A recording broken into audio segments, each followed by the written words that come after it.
What I've got right here is I went and got a couple of New York strips and I trimmed them into 3 semicircular looking medallions. I took my bacon and put in my iron skillet and I fried it a little bit on both sides first. Then I took the pieces of steak that I already had the seasoning on. I used the Cosmos Q. I use it.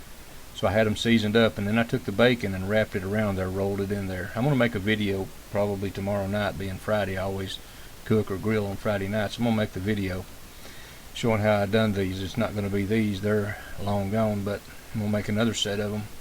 But I rolled the bacon around the edges to a toothpick in, and then I had the hot skillet sitting over there with some bacon grease in the bottom. Got it all heated up, and then I threw them in there and seared the bottom. Then once I left it there roughly 6 minutes, I turned it over and seared the what was the top. Got all the juices sealed in it. I left it there roughly 6 minutes. These here, I might note, are about 1.25 to 1.5 inches thick. That's the way they were when I got them, so I just, like I said, cut them into circles.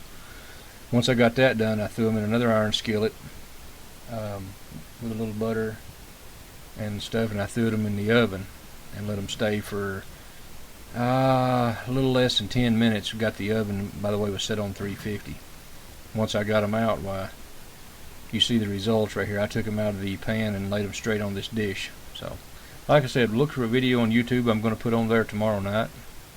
Should be December the 4th. So, thanks for watching. Stay tuned.